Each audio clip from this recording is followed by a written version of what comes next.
Oh, fantastic. Fantastic. Welcome, welcome, everyone. I didn't come to teach you. I came to love you, and love will teach you. Beautiful quote at the opening of the book that actually frames all of these calls. The welcome to the Sunday, the global miracle call. And today's call, I have been very, very, very excited about. What if, what if you can discover, Dr. Naram, so powerfully, this lineage of these masters for thousands of years having these secrets, actually ancient secrets. The book Ancient Secrets of a Master Healer is what a lot of these calls are based around. And a lot of people pick up the book or come to the calls because they have some physical challenge. Maybe they have high blood pressure or cholesterol, diabetes, or some challenge happening with someone else. Now, the actual beauty of these ancient secrets is it goes well beyond that. So today's call is actually ancient secrets for manifesting your dreams into reality. Now, Dr. Ram, he says that once you have your health, what do you do with it? He said 95% of people on the planet, they don't know what they want. They just don't know, actually. It says 3% of people know what they want, but they never achieve it. They don't have the right tools, technology, support, or whatever. Says 1% of people, they know what they want and they achieve it, but they never enjoy it. And with Dr. Ram, since then, I've helped so many people. We billionaires, so many billionaires and millionaires and Hollywood stars and Bollywood stars and heads of state and people looks like they've achieved, but they weren't happy in the process of achieving that success. It was toxic. They got health problems, or family problems, or some big challenge came. So what if there's a way in which you can know what you want, achieve what you want, and enjoy what you've achieved? Dr. Ram says 1% of people on the planet fit that category. So I just want to see you raise your hands real quick. Who wants to fit that category? Who wants to be in the 1%? Okay, good. You're raising your hand, you're in the right place. Now, if you're not raising your hand, it's okay, because by the end of this call, you'll see that it's possible. So today there's 6 specific secrets. These are the beginning ones, but 6 specific ones that if we have time on today's call, I want to share in the context of real life stories and in the context of your story, your real life story. So actually I want to have people, first of all, welcome. I'm so, so grateful to be here. I'm so happy to be scrolling through it, seeing all the beautiful faces. We got some awesome guests on today's call. In fact, I just spotlight for a second, Hope and Jim. Yeah, you've seen Hope before. If you haven't met Jim, then you're missing out on some awesomeness. Jim actually came with us to Nepal, and man, there's this game. Actually, I wish I had it queued up because it's so awesome. There's a game the orphan kids play called Shaky in the House. And there's this one moment where they're all in a circle and there's a little kid in the center dancing around, and then a point where he or she blindfolds himself or herself, spins around and points at someone, and then that person has to come in the center. Now, at one point, little person dancing around, spinning around, and then pointed at Jim. Now, as a big grown adult, you don't know what. I'm curious, what's going to happen? And he jumps in the middle of this circle and he dances so awesome. I should make sure everyone has this. I should make sure you have this, Jim, because it was one of those magical, brilliant moments where he's dancing and it gets part shaky, shaky. Sometimes when I see women or people from Latin America dance, their hips are amazing. I'm like, I don't think my hips move like that, but I can tell you what, all of Jim's joints were moving awesome. He had the total flow and flexibility, and all the kids were loving it. So beautiful. So fun to have you on the call, Jim. And I'm so excited to have you share in a moment, Hope, about some of the things happening. But Jim and Hope, and this is for everyone, I want you to put in the chat, what's one of the dreams that you have? Now, maybe you don't have a huge, big dream yet, or maybe you do. If you do, put it there. I don't know if Larry Bruin is on the call. I don't see him on yet, but man, when he was so clear on his life's purpose. Also, one of the people that came and had such a magical experience that maybe we'll share in a little bit. But I want you to think about what's your dream, and maybe it's something smaller. Maybe your dream is to come to Ashland, with us in June. Maybe that's your dream. And without one of the keys that Dr. has is you don't want to discount it by saying, I don't know that's possible. So then you discount it. but what's a dream that you have? Some dream that you have. So Jim, first of all, I want to hear from you. And go ahead and put it in the chat, everybody. What's a dream that I have? Yeah, what's a dream you have? I want to hear. I have a dream that I have is to just be of service in the world and be a person who shows up for people and is of service in every way that I can, and to use my the ta talents I've been given to really help people to find their best potential and to find their best sort of like versions of themselves. Oh, that's beautiful. Let's all put our hands together. Pour love into that. I love you and with you, Jim. So awesome. So cool to have that clarity. Anyone else resonate with what Jim says? And as other people are sharing, maybe you'll get some ideas. Actually, that feels good to me.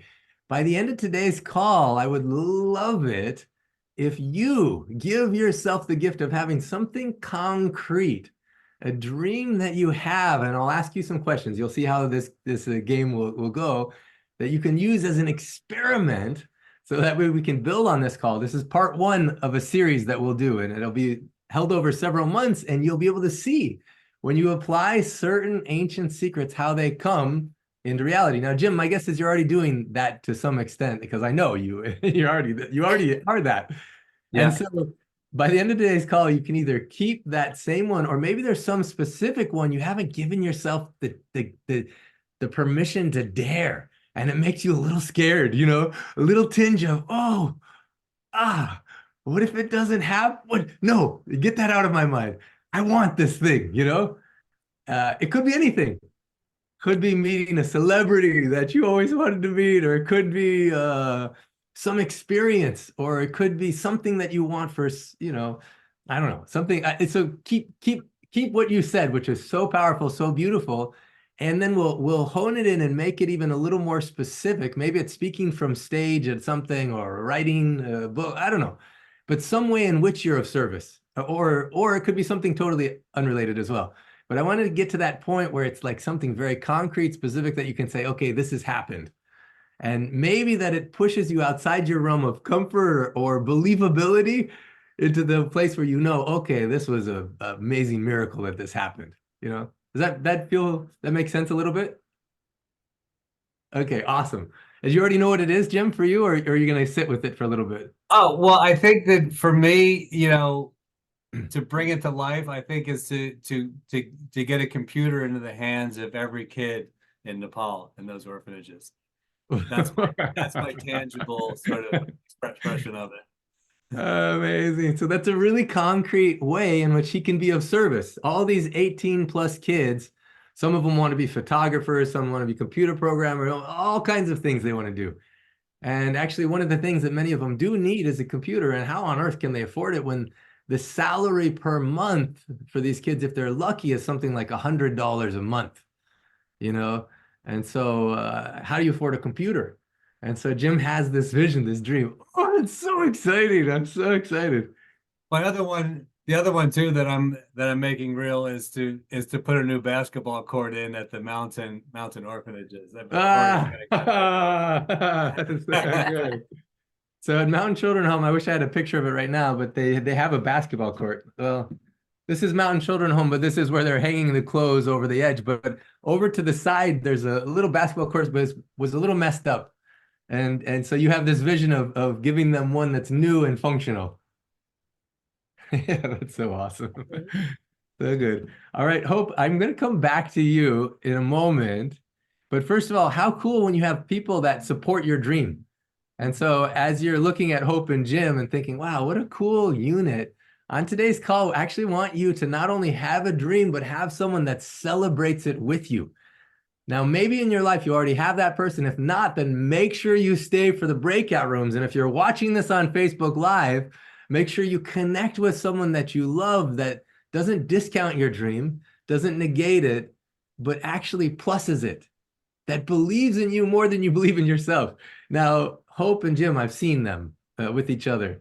And actually, I met them originally through Gary Malkin. I remember we were sitting at a restaurant in New York after an event in Times Square. Actually, I even remember the place because I went there with Dr. Naram at one point. He wanted to try a cheesecake. He's a big fan, but he's always so loyal. You know, he loves Cheesecake Factory, and I remember we tried the best New York cheesecake. He's like, no, I want Cheesecake Factory next time, Clint. Don't take me. Cheesecake Factory.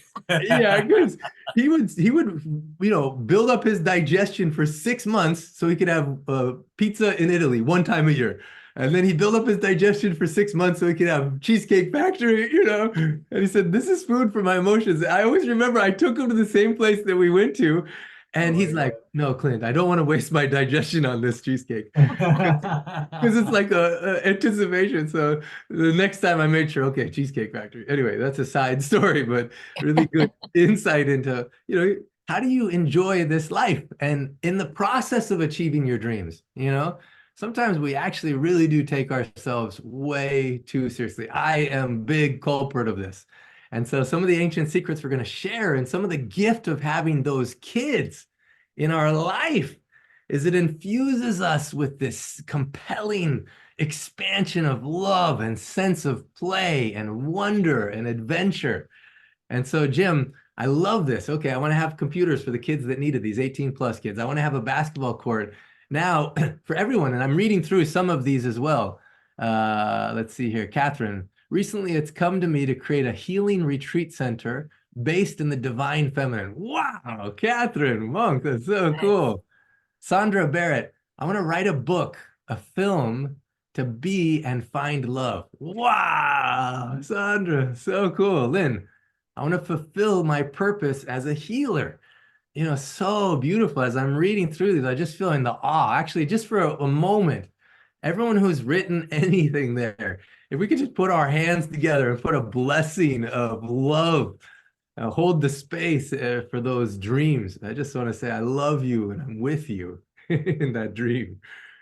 Uh, Another thing I want to do is, oh yeah, yeah, I love it. You're pointing at each other. Good. I want to say another thing is that the golden angels, I just want to have a little moment of appreciation for some of the divine feminine, Catherine Monk recently come to me to create a healing retreat center based in the divine feminine. So Hope, beautiful example of divine feminine that I'm so grateful for. And we're going to hear a little bit more from her. And I just want to have this moment to honor the divine feminine in all of our lives. A beautiful thing happened where, in one of my moments of silence, I came up with this concept. I was like, we need to have a golden angel council. We have such wise, beautiful, divine, experienced women that actually can guide and support the whole Ancient Secrets community, and then through that, they've come up with so many powerful things that have honestly, it's changed my life and changed the course of the community. And one of them was Susan. I'm just going to spotlight you for a little bit. I know that Joseph is off, but had a concept where actually, who was the original one that created the prayer concept? Was that Marie or I think maybe Deborah Ann? I think it was Deborah Ann. Yeah. So Deborah Ann, anytime anyone has some big challenge or obstacle or heartache, actually the Golden Angel Council every morning before this Sunday call pours so much love into them. Just saying, we're here, we love you, we're with you. And then at the same time, like in Ashland, I mean, I got Ashland on my brain, which I'm so excited about to talk more about. But in Sedona last year, at the gathering, the Ancient Secrets, love celebration, everyone who wanted to had a chance to come up on stage and share it for 2 minutes. This is a dream I have. And then everyone had a chance to pour love into that. And then Susan, I'm pretty sure this was your idea. Why don't we do that on a regular basis where the golden angels can pour love into those dreams? And so everything that's in the chat right now, I'd love to include on some of the next sessions where we pour love into those chats. And really makes a big difference to have even one person believe in you, much less a council of golden angels pouring their blessings. So thank you so much, Susan, and all the golden angels that are just with their heart letting love guide, actually being examples of how do you let love guide? And then how can we do it in a community so that no one's on a pedestal? We don't put anyone as more important or less important than us, but we put love on a pedestal. And we use the ancient secrets to point back to us. What's my role? What's my dream? What's my contribution? What's my piece? Susan, you have anything you want to share about that, about the people having a dream and pouring blessing into it and your experience in that? Excuse me. Well, it just that it's a wonderful thing. It's exactly what you're saying, that we all have dream. Well, if we'd let ourselves, we all have dreams. And then to have the courage to express your dream. And then, we want to support each other. We want something new happening in the world. And everybody can be the one that makes the difference. And so we're just all together here. It's a phenomenal opportunity for all of us to support each other with so much love and let love guide us and create. I mean, we just get to create here. So I'm just so happy you're talking about this, and I'm in. We're all in. We're all Yeah. here to be in. So that's what I'll say. Yeah, thank you so much. And I want to hear, do you have a dream? What's your dream? I didn't get a chance to read through all the chat, but did you just anything that you want to share? Well, my dream is living it right now. My dream had always been to find a group of people that together we could do really important things to change the world. And so being in Ancient Secrets and being connected to all you awesome people and just watching, and it's like, it's my dream come true. So I'll think more about what my more specific dream is, but this was my dream, and I thank you for, I thank all that is to have us all together doing exactly what we're doing. So, Oh my goodness, you're gonna make me cry. oh, This is you want to say? beautiful and so powerful. Oh, go ahead, Joseph. You want to share But something? yeah, just to uh, more of what she's saying is that both of us come from backgrounds professionally of a lot of one-on-one work. And I think the part of the dream that Susan is expressing is to take it bigger, make it bigger. And this this community has allowed both of us to be bigger. And as I'm just thinking of in Naram's unstoppable, in that meditation, it's like, your life is touching hundreds of people, thousands of people, millions of people. Yeah. So, here we are. Yeah, we all are doing that, but we're all doing that. And that's what's so incredible. And so the more people share their dreams, the more we can get behind them and support them. So cool. Great. Very good. Well Yeah. done. Well done. Yeah, good. Okay, let's do that. So Okay. in Ancient Secrets, there's Marma Shakti. And one thing Dr. Ron would always, whenever I would come up with, what do I want? Because so much of our brain power, believe it or not, if you're honest with yourself and observing yourself, what percent of the day are you focused on what you don't want versus what you do want? And so anytime that breakthrough moment, and if you don't know what you want, this is one of the Marma points in the TEDx talk, other kind of things, and in the book, so there's Marma points and there's ancient secrets for discovering what you want. But when you get to the point that you even express anything close, approximately right about what you want, he would pat my chest, my left chest 6 times and say, very good. So with your right hand, I don't know if it does a mirror on the screen, but with your right hand on your left chest, you go 6 times. Very good. Yeah. Good. So good. Feels so good. And then also I want to direct this specifically to you, Joseph and Susan, and appreciate you for being such a big part of helping with the whole committee and all those who have done before, Andrea and so many others, helping create this Ancient Secrets Unstoppable Love celebration. And I just got off the phone yesterday with Jerry, who's the caretaker of the Jackson Well Springs, and he is so excited for us to come. And I'm so excited for us to come. On the property, most of the structures are already reserved, but there's 2 bell tents that are still left, 9 RV hookups, plenty of camping, the hotel nearby. The Jackson Well Springs itself has a natural hot springs. It's known as healing water, all kinds of meeting spaces, and it will be an absolutely magical occasion. And talking about dreams becoming reality. I don't know if Charlie is on the call right now. I don't know if he's here right now, but Charlie's mom, Tia, who many of us know and love, came to Sedona. And before she came to Sedona, she was on a call where she literally had a dream. Like it was actually, she was sleeping, and had a dream that there was an ancient secrets gathering. And in that dream, she remembered actually that she was in some kind of a cabin or something, and she was hiding bananas. This was in her dream. She was dreaming that she was hiding bananas under her bed because she wanted to make sure she had enough food. Now, for anyone coming to Ashland or came to Sonoma, there will be enough food. Okay, but in her dream, she was keeping this under her bed. And then in her dream, she talked about how I appeared in her dream. And in the dream, I was like, no, it tastes better when you share it, or when you share it, it becomes better. And she's like, okay. So she came out and started sharing the bananas with everyone. And then all of a sudden there was enough nourishment, and she realized everything was better when you share it.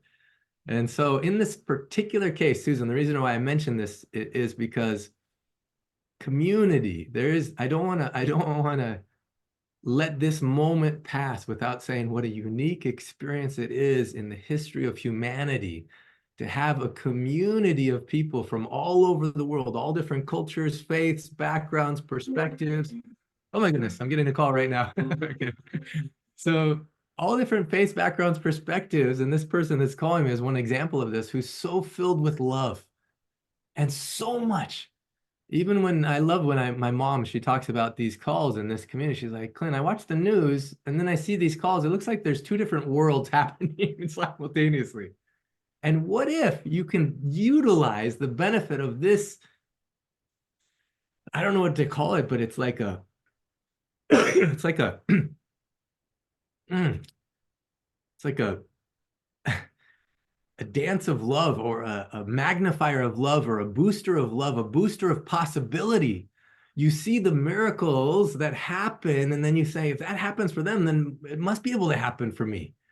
And also so many people that want you to succeed, that actually believe in you, that are having less and less fears and less ego, and more letting love guide.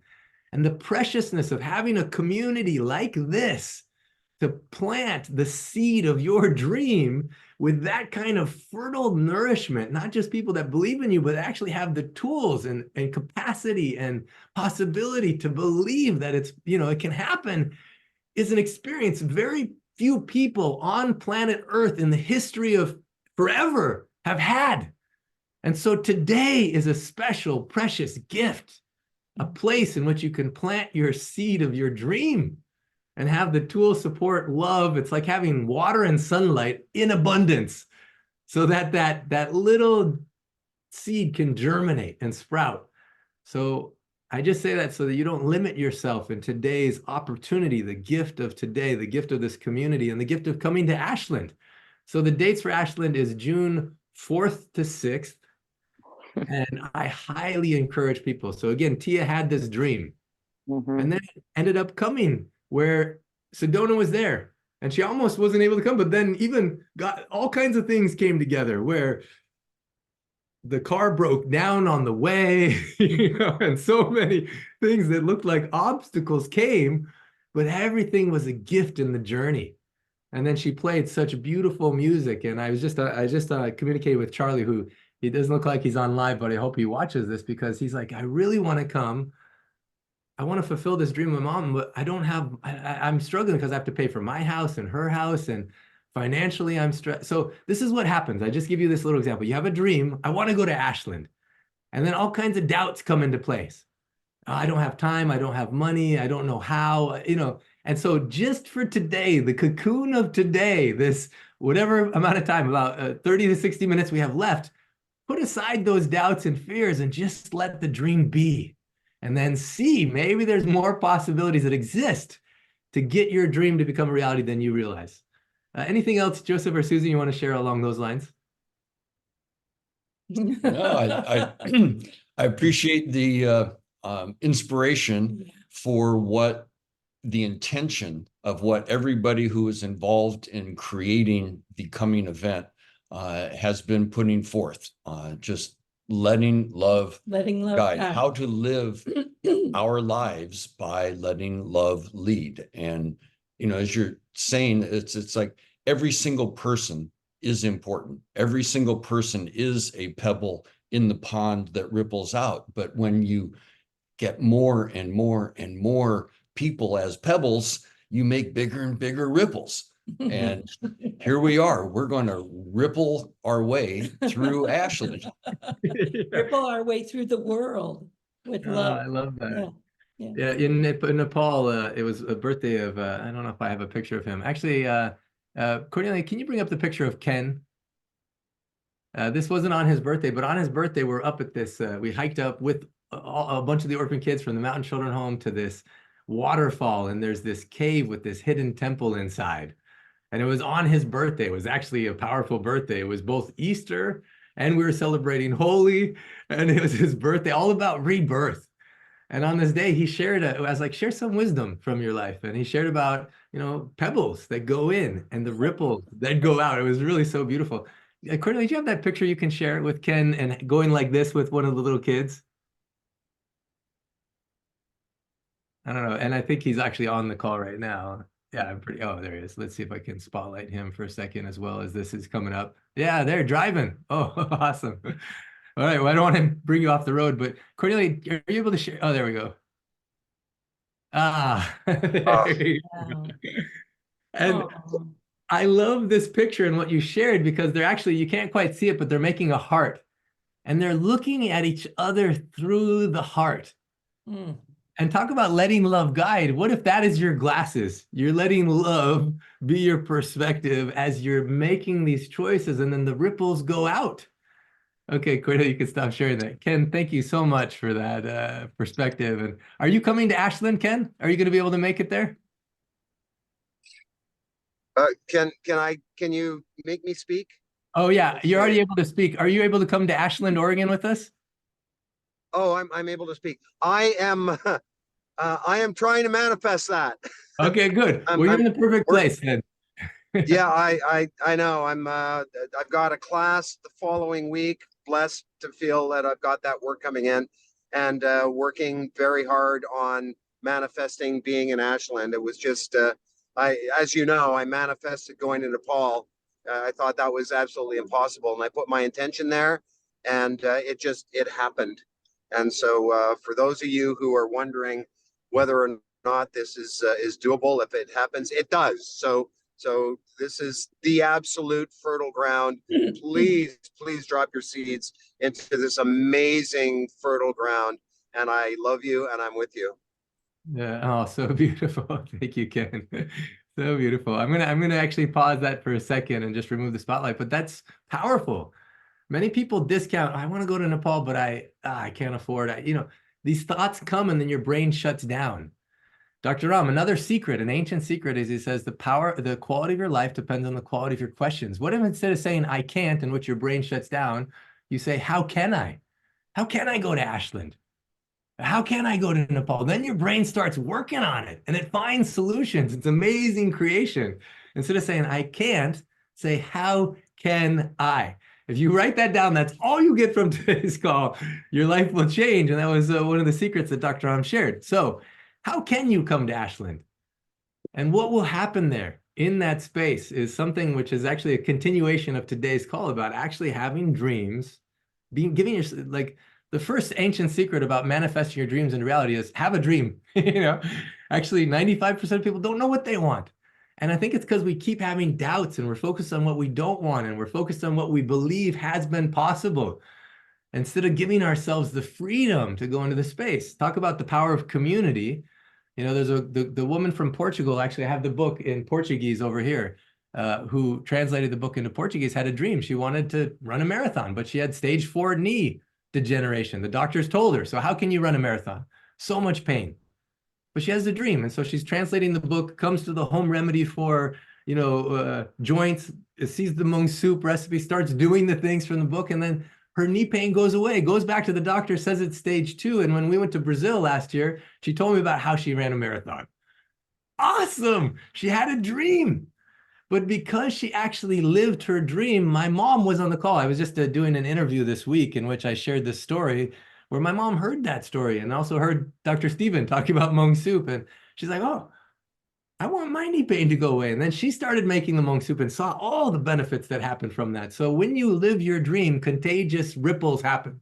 That's the main thing and the power of this community. So Dr. Joseph, Dr. Susan, thank you so much for letting love guide you. Thank you for letting your dream become manifest in this space. And I'm looking forward to any specific thing that makes you be a little bit like, oh, that's a little scary, but it's exciting. You know, maybe it's I don't know what it would be, but I will hear about something like that. By the end of the call, I'm going to come back to you, okay? Okay. Okay, good.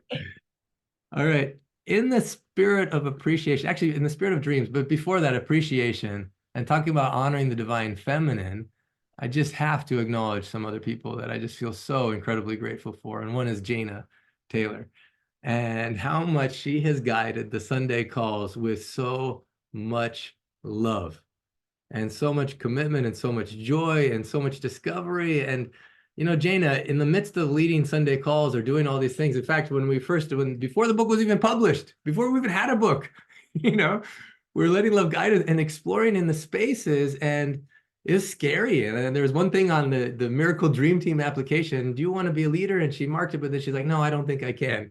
You know, I don't feel comfortable. And in the midst of having dreams, sometimes we have doubts or we feel inadequate or we have all kinds of things come. And I just want to acknowledge Jana because she actually has stepped through so many of those time and time and time again, just to becoming more and more and more from just, I just want to let love guide. Even if I don't sometimes believe in myself, I want to step into the space of not forgetting myself for a moment and just saying, what would love do? Not what would my fears do, not what would my inadequacies do, not what would my self-consciousness, you know, do. What would love do? And Jana, you've done that again and again in the way in which you show up, not only for the Sunday calls, but helping with leading so many of the volunteer efforts and so many things. So just want to say, let's put our hands together for Jana and just say thank you. We love you, and we're with you. Jana, you have a dream. What's a dream of yours? Maybe scares you a little bit to even express it because it's like, oh. I do have a dream. I've owned businesses in the past, and I would love to own a business that is a residual income so I can truly support people with healing, helping them heal from their traumas. And not only heal from the traumas, but to help them to step into their dreams. And you know, because you know, once you've lived in trauma, it's really hard to not know that life, but to help them live, help them see and identify that there is more to life than what they've experienced. And that's what this platform is all about. This is what Dr. Naram was doing. You know, he was showing people how they can experience their life and make their dreams come true. It's amazing. Oh, so powerful. Thank you for honoring us and giving us the gift of sharing this dream, having some kind of a business with residual income. Now, have you ever done that before? Yes. You have done it before. Awesome. So sometimes the doubt is we've never done it before, so we're scared. We think maybe we can't.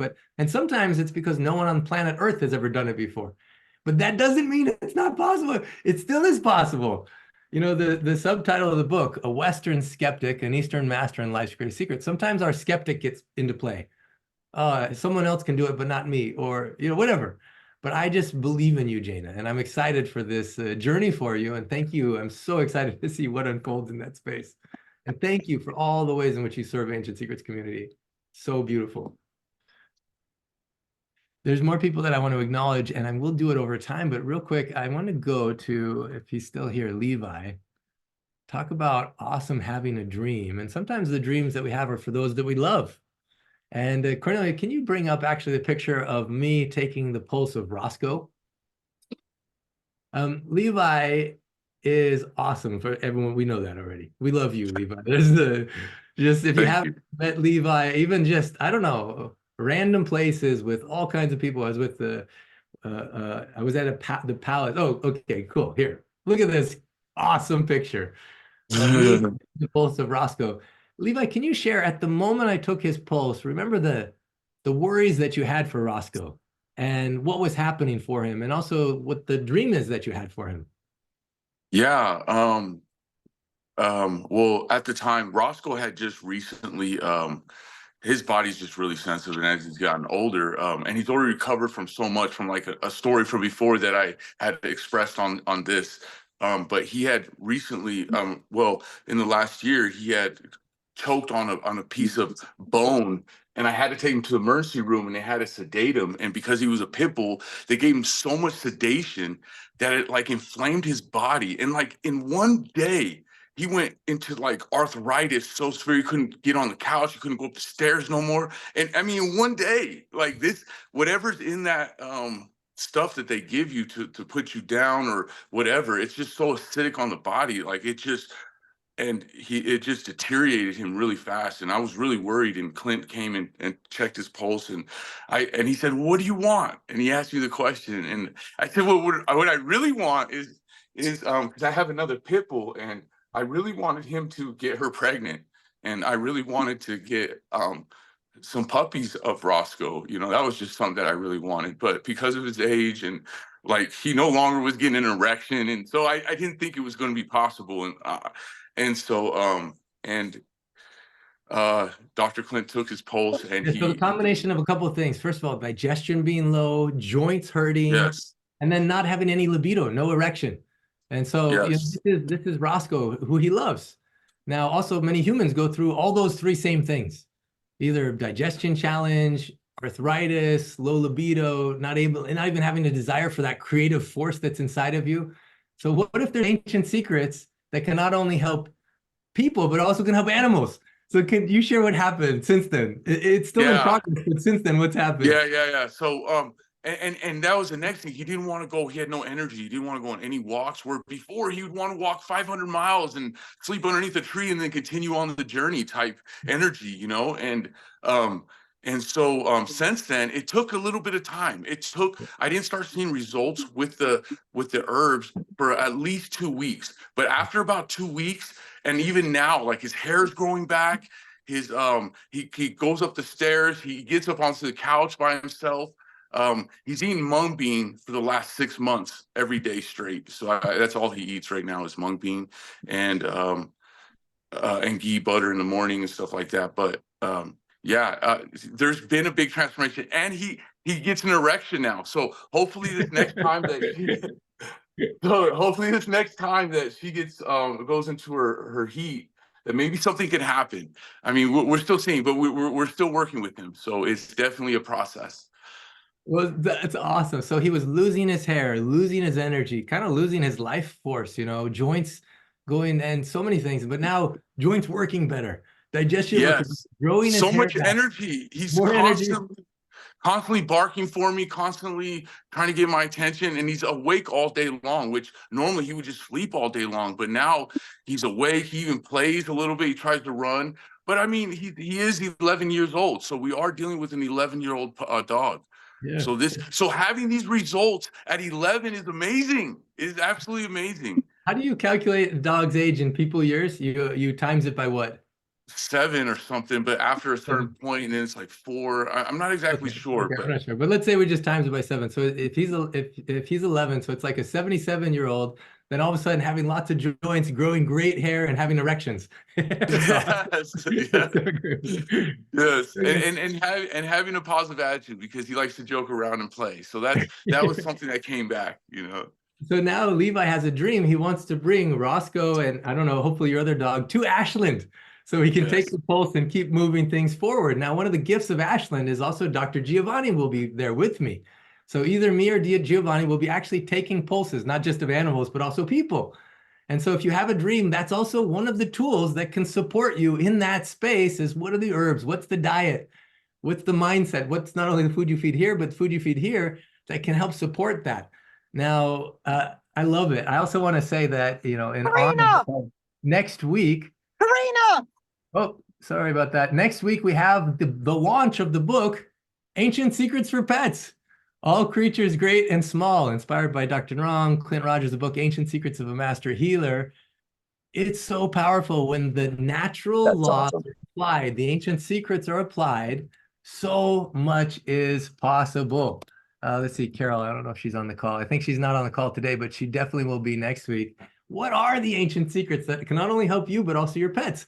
Very powerful. Carol Ray had a dream. She loves not only people, but animals. And she says, I want them, people who love animals to also have these ancient secrets.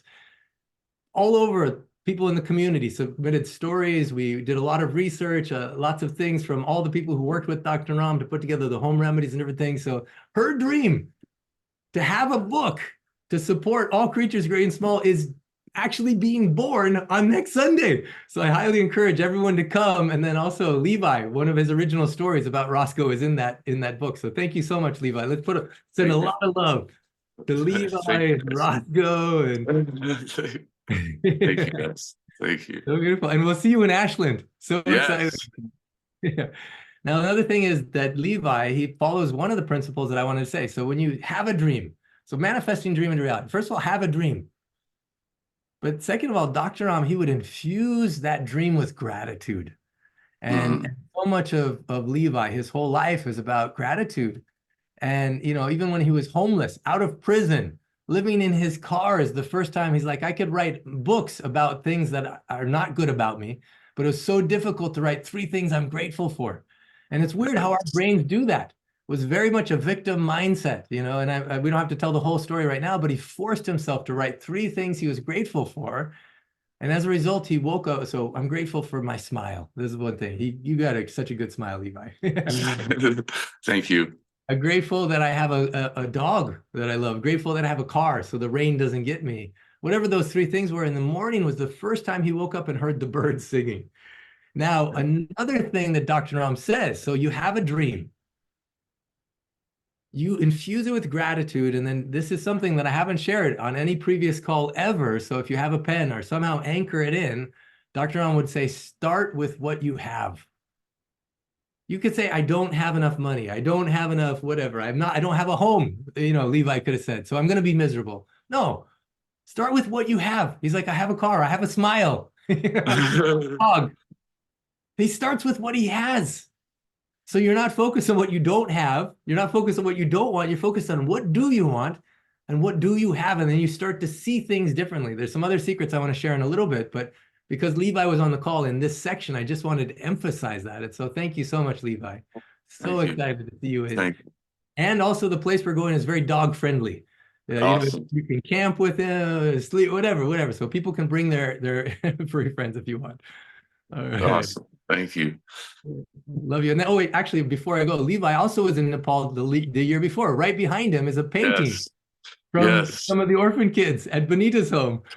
Yes. Yeah. Let me show you guys real fast. Please. Yes. Yeah. So beautiful. This was the second time that she had ever painted. Maybe first or second time she'd ever painted. So when we were there this time, they were painted for the 3rd time, and we bought most all of those ones. In Ashland, we're going to talk about the creative force, creativity, and the creative power in you. You're actually part. Dr. Ram says, your body is a temple housing the divine. So the divine is a creative force. And I've seen, like, with so many of the people that get their health and their life back, even Judy Lamar. I love Judy Lamar. Everyone knows how much I love you. She gives me the bag. I love Mook Soup. As soon as the arthritis started to go away, she started to spend more time doing art. Now, Sarabjit, one of the Golden Angels, says, why don't we have an Ancient Secrets community class on art? So different people can contribute, and all the funds of anything anyone donates can go to benefit the kids, the orphan kids. And so I don't know if she's on the call right now, but anyone interested in this part of letting your creative force, even if you don't think you're an artist, but you want to join with these kids who paint so beautifully and you want to learn, okay, I want to learn that part of me, then contact us. Just put something in the chat and we'll make sure you can join that experience as well. But thank you, Levi, so much. Love you and with you. Cornelia, can you put up the picture where there's all the people who are on the recent Nepal trip and we're standing in front of it's like this ancient temple. I don't know if you can find that one.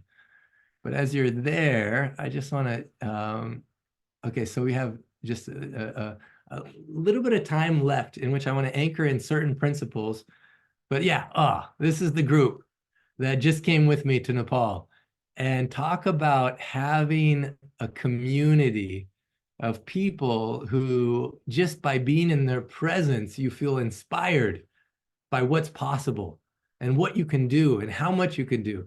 Now, there were several VIPs on the trip, but there were several VVIPs on the trip. And the VVIPs were actually these powerful, dynamic girls. So Shreya and Kate and Lauren and Bea. And you know, it's like having these, and Isabel, having these divine, feminine, powerful, playful, creative forces with us as we're going around to the orphanages, and then all the parents and everything that happened. I'm sure more people will talk about that. You can stop sharing that screen right now, Cornelia. This kind of an experience will happen in Ashland, where afterwards I keep seeing a flow in the WhatsApp chat from Nepal saying, I feel like I've met my soul family. You know, I feel like I have family that I never knew existed before, but they're even closer than my blood family in some ways, because we have the capacity to dream together, and to dream not only what we want for ourselves, but what kind of a better world do we want to live in and how to create it. And just by hearing other people's stories and seeing the miracles happening to them and having them vulnerably share about the challenges that they're facing, and then having love poured into that in different ways, and all the puzzle pieces coming together, so much is possible. And Ashland is being designed in such a way so it's not such a fixed structure, but your contribution will make a difference. So I saw someone say something about, I'm trying to come to Ashland, it's across the country, something, something, something. If you have a desire to be in Ashland, don't let any excuse get in the way, because it will be such a powerful, magical experience. It will be one of those things that you'll remember for the rest of your life. You'll be so grateful you did, and it's only like 6 weeks away, so soon. So I just want to anchor that in again, because that is a space. Today on the call, we're sharing principles, but in Ashland, it's where you live it. And you live it in such a way that you have such reflections and feedback. It's like rocket fuel for your dreams, you know, for letting love guide you in that space. All right. Hope. Can I share something quickly, Clint? Shifra? Yeah. Okay, let me just spotlight you for a second. You got 1 minute. Go ahead. Okay, just very quickly. Bananas. I was just we got a bunch of bananas at the synagogue, and so this woman came by. She took one bag, and I gave her another bag of bananas. And I really want to go to Ashland. I want it to be possible for me and for Linda. So help see us there. And I don't know. I just am so much happier and healthier, and so much less anger. I've forgiven my father and my mother, and I just love this community. I want everybody here's dream to come true. I just want to come and hug everybody who wants to be hugged. And my prayer is that the love that we're feeling and the peace that we're feeling here will go to those places that are the most hurting, particularly to Gaza and Israel, and also that somehow the war between whatever looks like it could be a war between Iran and Israel, that will transform, and that we will recognize that there's just one human race, and we will have a shared situation there in that region that is full of love and peace and justice and sustenance for all. And that what you experienced in Nepal the love from those kids from those children, those young people, and that this community fosters will spread around the world. Love in action. Thank you. Oh, thank you. Let's put our hands together for Shifra. Yeah. Love you and with you. June 4th is my birthday. June 4th. Oh, you're going to be there on your birthday. So let's all envision on Shifra's birthday on June 4th in Ashland, her sharing some piece of poetry that will inspire us all. We have this vision in our minds. So grateful it's happening. And also, I just want to say, Shifra, you know, for those that haven't been on these calls before, actually, if this is your first time on a Sunday call, please go ahead and put in the chat your first time. I just want to welcome you and congratulate you for showing up, and maybe some of the Golden Angels or other people supporting the call can send them any information they need about how to become involved in any capacity. Can I piggyback on my sister Shifa for 1 minute? Actually, just 1 second. I want to acknowledge her before that, Nehemiah, just in one moment. Thank you so much. I do want to hear from you. But Shifra is she's a microcosm, macrocosm. First time she walked into the Ancient Secrets community, you know, really not wanting to live, and so much hurt and anger to herself, life, everything. And then just the whole community surrounded in such a way that so much of that melted. One person told me that imagine you have two rooms, one's full of light and one's full of dark, and there's a door between. You open the door, the dark doesn't actually flow into the light room. It doesn't happen like that. The light flows into the dark room. And just by opening your heart in a space of possibility of what if. Okay, so now I want to drop another secret here. This is something that Dr. Naram says in the space of manifesting, ancient secrets for manifesting your dreams into reality. There's certain perspective that helps. And Shifra is a good example of this in two ways. First of all, Dr. Naram made a statement that his master taught him, his master, these ancient masters believed.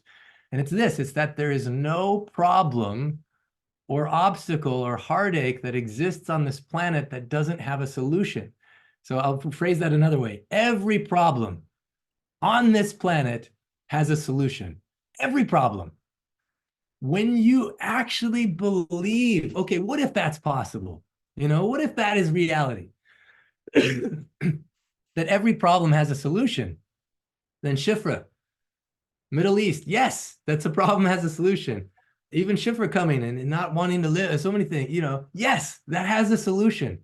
Whatever it is, when you have a possibility to dream and you have this belief, every problem has a solution. Now, the second thing is when Shifra came to the Pulse Clinic in New York that Nehemiah, who's about to share and Nehemiah, I'm going to give you 1 minute. Nehemiah will be able to share. She came and she's like, wow, I realized how she saw all the Marma Shakti sessions and people with so much pain in minutes and it's going away. And she's like, I loved how you can be so playful and effective. So another one of the ancient secrets for manifesting your dreams in reality, Dr. Ram says, life is what? Life is what? And many people will say life is suffering, life is learning, life is struggle, life is whatever. But Dr. Ram said, life is a game. Life is a game. And you go, if I'm playing a game with Jim and with Jaina and with Shaban and with Mei Chen, and we're playing a game, and then I may not win that game, but I want to come back the next day. I want to play again. Like you don't get so upset and you don't take things so personally. Although I have been part of some games where people take things personally. So we don't want to play the game in that way. We want to play the game in such a way that we can be playful in the experience of manifesting our dreams into reality. Dr. Naram was so playful. And it's one of those things, it's an energy, that playful energy actually helps it so that you can help manifest. It's like beautiful fertilizer for that seed so it can grow into reality. And so Shifra, thank you for always reminding us of that beautiful thing as well. And for coming out of the state of hurt, fear, anger to let go. And there's ancient secrets for letting go that we'll talk about at a different time. Into the state of wonder, play, and then actually even having dreams for those who are suffering or in war situations. How can we be a part of the solution on this planet? So again, one more time, let's put our hands together for Shifra and just say, I love you. I'm with you. Thank you so much, Shifra. It's so beautiful. All right, let's see, Nehemiah. I don't know where you went. Okay, here, yeah, 1 minute, Nehemiah. What do you want to share? Yeah. Can you see me? I can't see myself. Can you see me? I don't see you, and it doesn't actually let me spotlight you, so you don't have a camera on right now. It's okay because whatever. So sometimes someone have so many dreams, you have to select. So my first dream is to bring Dr. Smith and Naram to New York, to the most intense city in the world. You came there and you helped a lot, but it was a small group, and Shifra was the most ecstatic I ever seen her, and she's now keeping it a state, which she never did before, and I'm a brother, like we have partnership, so I see it. And the dream that Shifra shared about bringing peace to Israel is great, and I'm with it. I don't know if there'll be a war before that or not. It's up to God, because they're already playing war games. And but the dream will come, and I first want to bring peace to New York City, because it's the most stressed city in the world, and it's all connected to the world, and New York is exporting, like America is exporting wars to the world, whatever it is. So I want to bring peace to New York, to bring a panchakarma to New York, not just to bring a pray with me that Dr. Smith will not send one of her Vedyas, but will come herself to New York, and it will start the effort to create panchakarma in New York.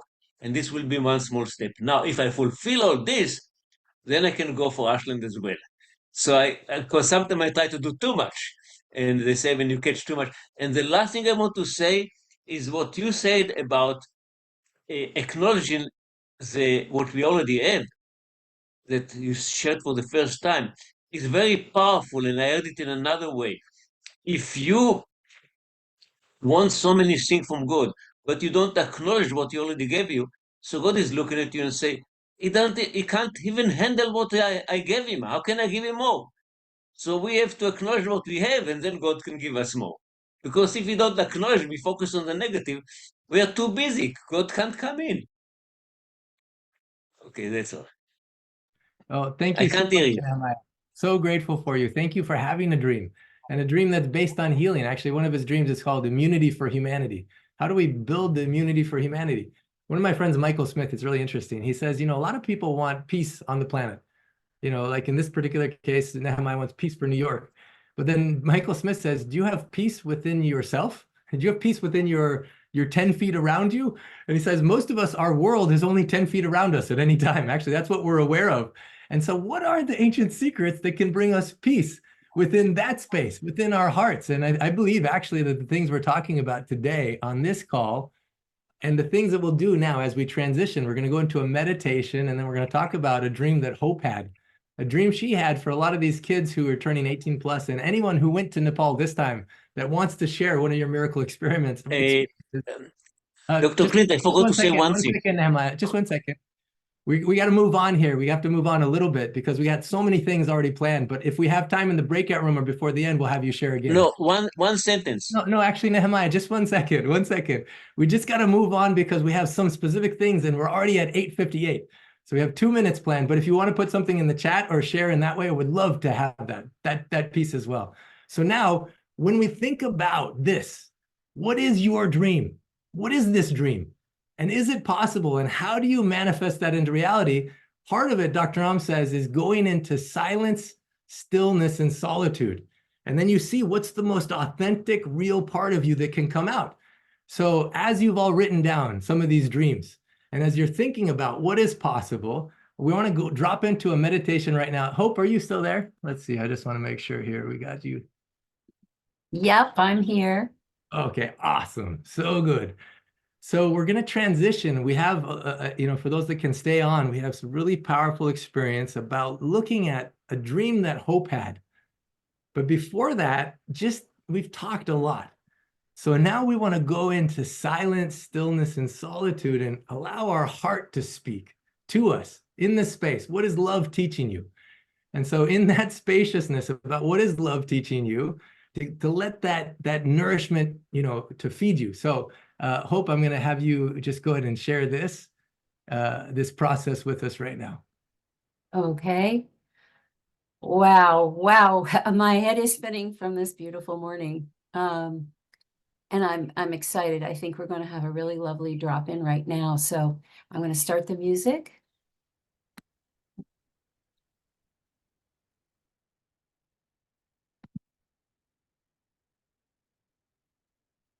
Right. Let's everybody take a deep breath. Hope we cannot hear your music. You cannot. Okay, 1 second. Thank you.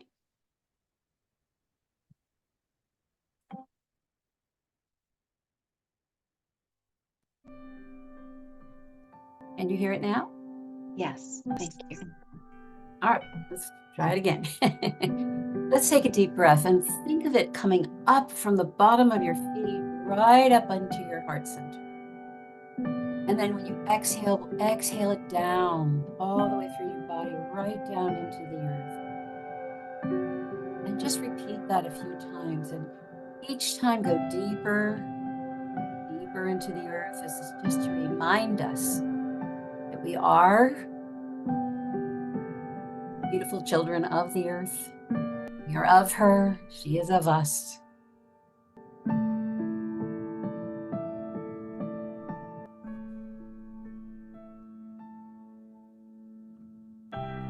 And now let's take the breath upwards from the heart center, up through the crown of the head like a fountain pouring out in all directions. And inhaling back from the crown down into the heart.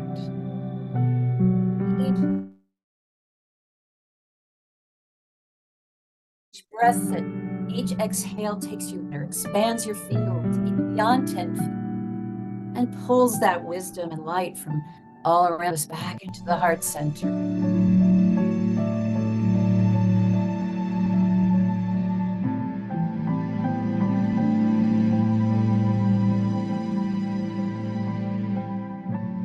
Now let's just breathe from both directions, so from the earth and from above, breathe into your heart center. And exhale down and above. It's like a trick we can do. And what this does is reminds us that we are this special being in the middle of these two spiritual realms. We don't have to understand everything about them, but we know that we're here to act upon the urgings of the earth and the urgings from above. We're here to do something. Let's just anchor that truth right into our hearts right now.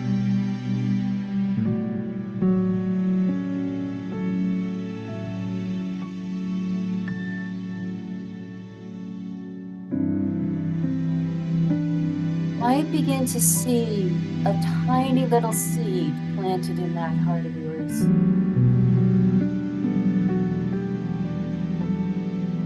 And as you continue to breathe from above and below, let that be the fertilizer that allows this seed to begin to sprout, this dream that you have.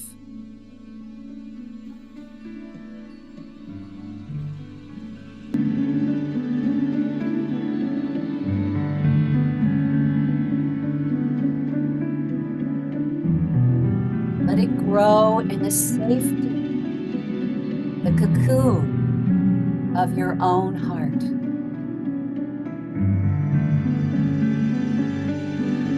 Let it begin to flower.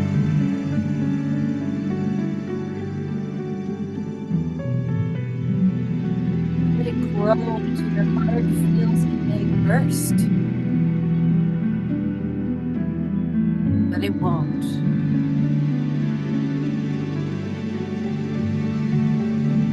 Because your heart is bigger than you might realize.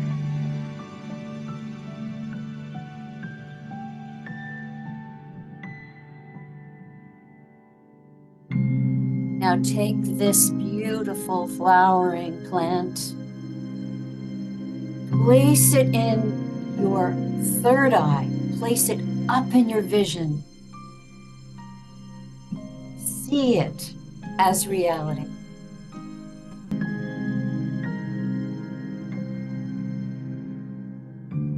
Know it as reality.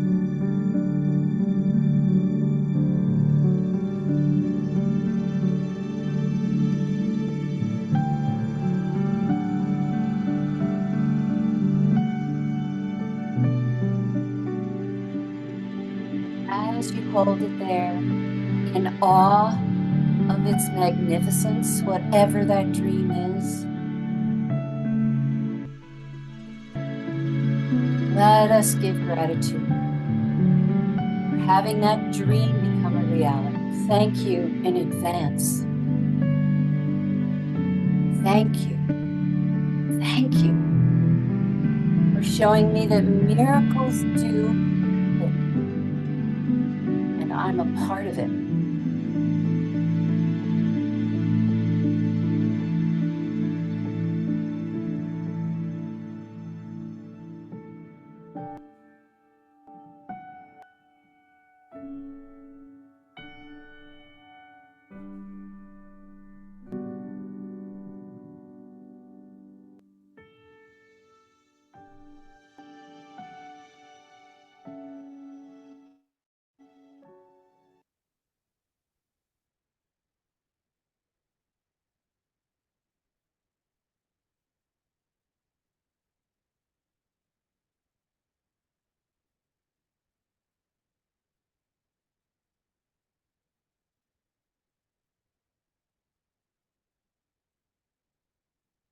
Welcoming you all back.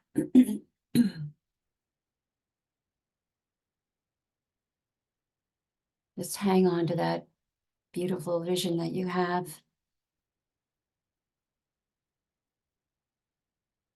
It's interesting that in 5 or 6 minutes, as we just did, you can reinforce your vision, your dream,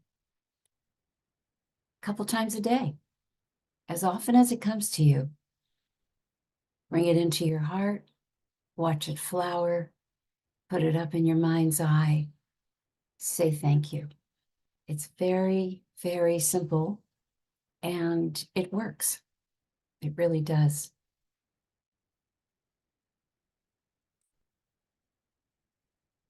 So, Clint, did you want me to go on and share about my dream, my trip? What would you like me to do? Yeah. First of all, thank you so much. Let's all take a deep breath in together. Let out a sigh. This is good. Thank you so much, Hope. Dr. There's a reason why he would emphasize going for silence, stillness, and solitude.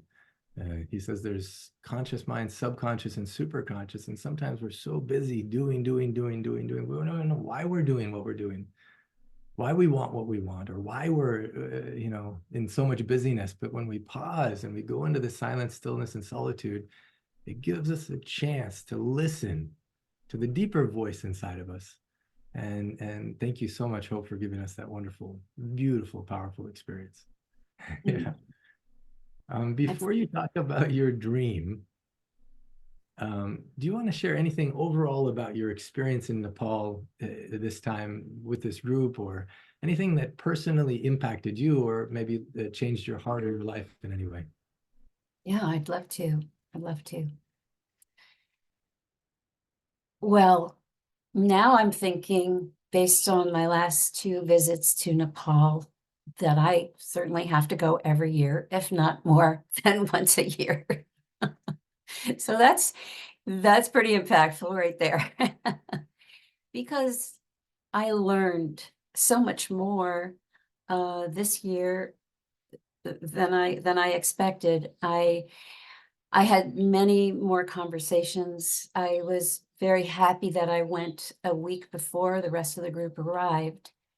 And I wasn't quite sure how I would be used during that week, but my goal was to meet more of the 18-plus-year-old kids, and I'll talk about that in a minute. But along the way, I ended up interviewing a lot of those older children, and I also got to know much more about the new orphanages and the caregivers, or the parents of those orphanages. And in fact, interviewed one set of them at one of the new orphan homes. And I just know that I was meeting walking saints. That's really the best way I can describe them. They bring me to tears because they're talking about letting love guide you. Letting love guide you to go into an area that is still receiving aftershocks from a terrible earthquake, helping anybody and everybody who is without a home, wherever they are, picking them up, finding them housing, elderly, poverty-stricken people, picking up babies, picking up anybody. People who have been, these other caregivers who have been through homelessness as children themselves, turning that around and helping other children as adults, giving every penny that they earn, working overtime, extra time, much like Benita, who we all learned about last year. I'm just, and receiving, I learned this year, really zero funding from the government. These orphan homes are really reliant on help, our help, outside help. I was doubly moved by what motivated these caregivers, and the fact that they have done it with such love that is demonstrated in the children. The children are beacons of light and love. They were last year when we met, the 2 orphanages, and the new ones the same, even though they have much more difficult living conditions and have not had the benefit of the kinds of gifts that Ancient Secrets has been able to bestow. Didn't matter, because the people who are leading these homes, these caregivers, are absolutely heart driven. And one of them said to me, "This is not of the mind, this is all about the heart." And this is after years and years of giving their time, giving their energy, unfunded, and even against the wishes of their community. Just incredible human beings. So I would say that was another layer, an extra layer that was added on to this trip for me. And then there are the children themselves, but I'll just take a pause.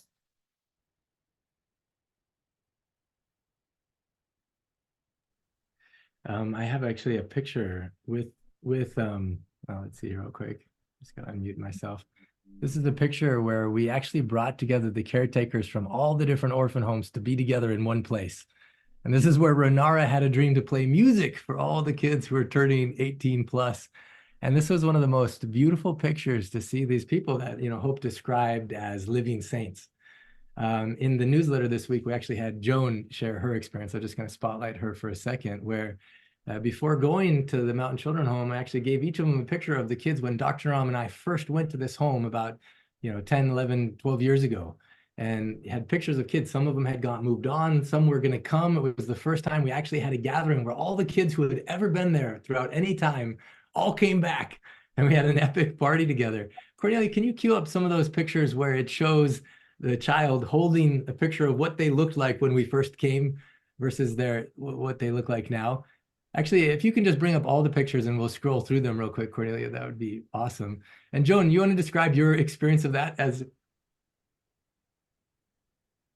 Yeah, I was looking for my person and he wasn't there. And then I asked some of the caretakers and they didn't know where he was. And then one of the older guys, he's like, "Oh yeah, I talked to him on Facebook this morning and I tried to get him to come, but I said I would arrange for transportation, but he said, no, I can't. My parents died and I have the farm and I have to look after the farm." So I was happy that he had a place that was his own, and that even though he couldn't come and go to the reunion, I felt good that he had a place that he could now, use to cultivate food or whatever he was going to do with it. He had an opportunity.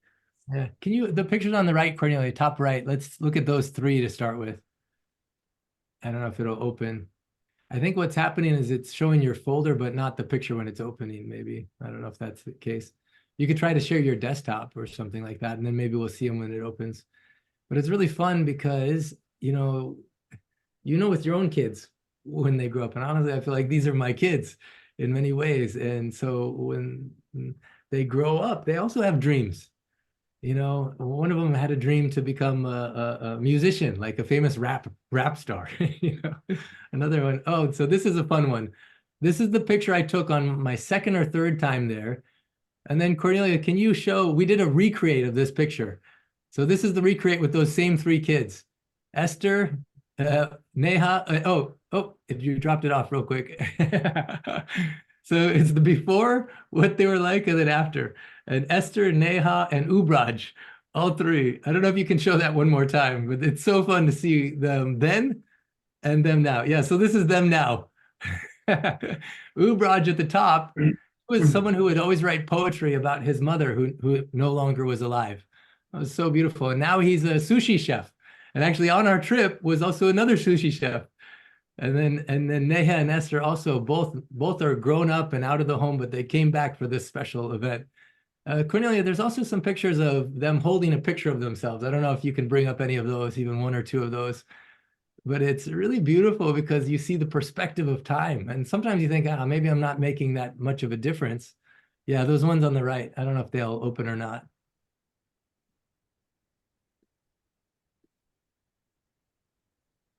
It looks like we're having some technical difficulty. Okay. Sometimes you think, what if maybe I'm not making much of a difference, but all the people who contributed at whatever point in time, you know, you contributed to these kids' lives once and it makes a difference, you know, for their entire existence. And then they keep paying it forward in so many powerful and beautiful ways.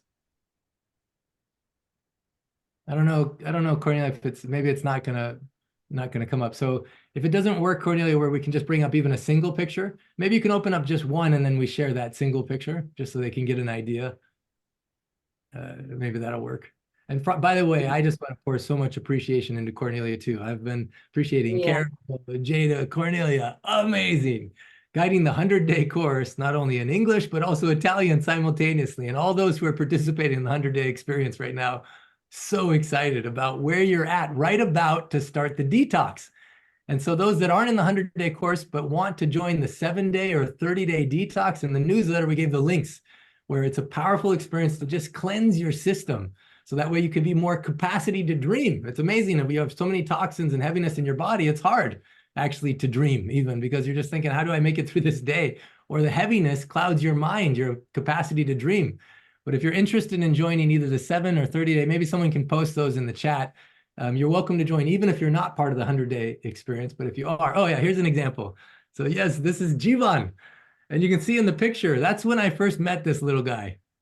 And his whole story is amazing.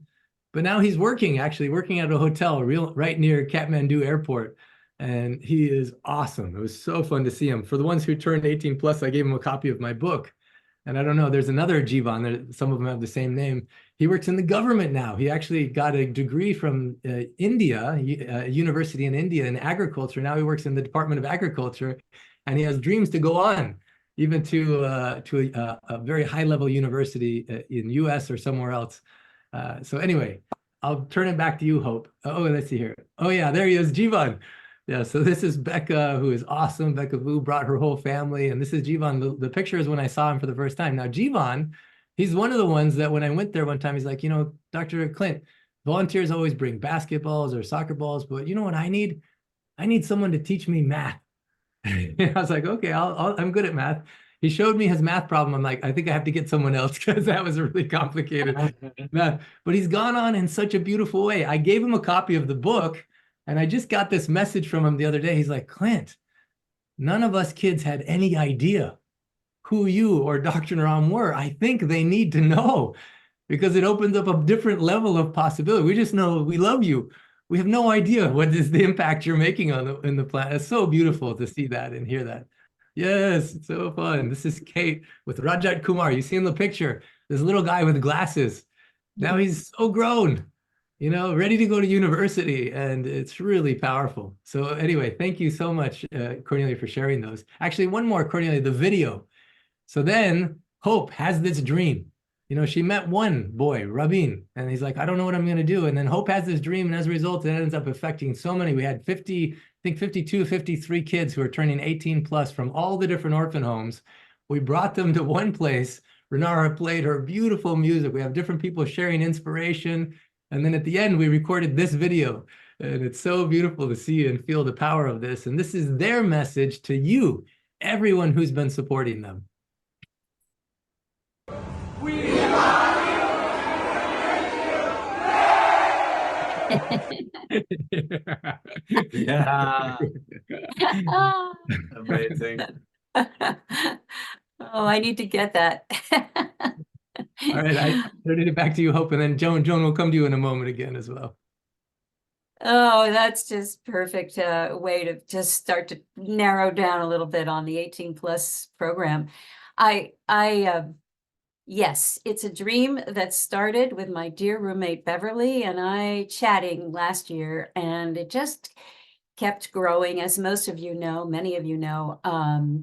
Over the course of the year, we were wondering what happens to the kids when they have to leave the orphan home. And the reason why it was impacting us was really on a heart level, because there is such a a bundle of joy and connectedness and togetherness in these kids. And to the idea of peeling one off and sticking it outside the gates of an orphanage, and then what do they do? Like, how can they even on an emotional level deal with that?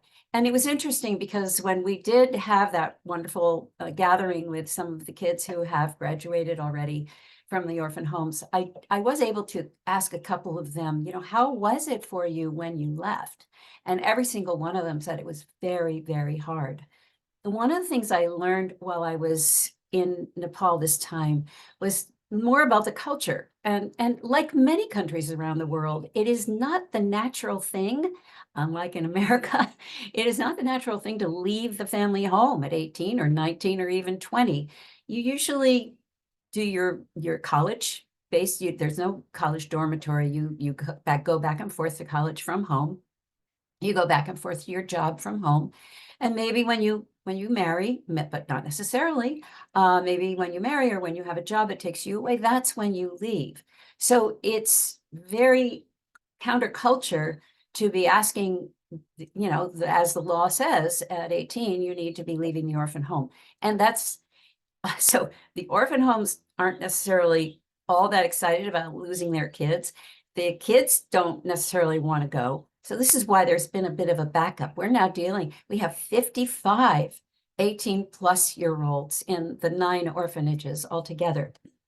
So one of the issues is, though, that many of the orphanages want to be able to take in more children, more young children. But there is space taken up by the older ones. So this is why we are trying to create the most loving bridge to be able to help them 1 at a time, 2 at a time, 5 at a time, to bridge out of the orphan home in a way that doesn't feel devastating emotionally. And also to help them gather some tools for living outside the orphan home. The beautiful thing is most of them, they live in community. They know how to do all the chores of daily life, how to wash, how to cook, how to do all those things. So that's a benefit. And they are cooperative. So that's a huge benefit. They know how to work in a group. But when they're going out, how do they translate those skills necessarily? And they don't know how to open bank accounts. They don't know how to get a lease on an apartment necessarily. So there are a lot of things. How do you show up for a job? How do you look? How's your time management and all that kind of thing? These are the kinds of things that we are putting together a 1-month training program for them. And then from there, we are going to be helping to place them in internships. Hopefully according to their desires. Some people know that they want to be in a travel industry. Some people know they want to be photographers. Some people are going to college, especially in business degrees, but also sociology. There's a wide range of desires. And so what we're going to do is to try to place as many as we can who are desiring that into internships, 6 months to 1 year. And we have discovered our original idea, which was to gather them in different hostels around Kathmandu. And this is why one of the impetuses for having the orphan homes meet each other, as we did on that beautiful day. And I just want to thank Clint and Pratik and GC and Renara and Suri, who is on the call right now from America, for everything that they did to pull that day together, because it was remarkable, and it was a dream come true for me. It's a dream that we started having in December, and boom, it happened. So that was pretty exciting. But what we'd like to do is to place them, instead of in hostels, they have decided that they would prefer to stay close to the orphan homes. So now what we're looking at is finding what they call flats, we call apartments, near to each of their orphan homes, one for boys, one for girls, and they can live there. They will be intact with the family still. They'll be intact within their smaller group. And we think it'll help to ease everybody's anxiety about leaving. And we're hoping to do this initially, this first time, for a year. We want to also help to support people who want to go to college through their 4 years of process. It's very, very reasonable to price to go to college in Nepal. So it's not an outlandish expectation at all. And then we'll see how we go. But that's kind of where we are with it right now. Yeah, so beautiful. So if I'm going to summarize, go Can ahead. I say one more thing? I'm going to put in the chat the link to the WhatsApp group that's around this project. And I really invite anybody who's interested in helping out to visit us there. Yeah, so beautiful. So if I'm going to summarize what you want, first of all, you want to help these 18 plus kids. They don't have a home and they're being forced by law to leave that home. You want to help them have some landing place, or at least they have a safe place they can stay if they don't already. You know, some of them maybe have extended relatives or other kids who have left the home that they can stay with, but they don't have a safe place. You want a safe place for them to stay. Yeah. And then some kind of a scholarship fund where they can either go to university or trade school or start a business, but some kind of a scholarship fund where they can have some access to help, you know, do this thing. So now coming back to the ancient secrets for manifesting your dreams into reality. One thing Dr. Ram would say to me over and over again is this. He says, Clint, if you help enough people get what they want, eventually you'll get what you want. And actually, it's a principle of the ancient secrets in which as we help these kids help their dreams become reality, it also helps you. It comes back in multiple ways. And as you help the people around you, we're going to go into a breakout room pretty soon. We're going to be listening to the dreams of other people. And as you help other people get what they want or believe in themselves or support them in some way, Dr. Ram says this, as you help enough other people get what they want, eventually you get what you want. Actually, one of my dreams that I'm scared about but excited is to create an endowment fund so that the interest alone supports these orphan homes and these kids long after I'm on, you know, even if I'm not on the planet, they're still supported.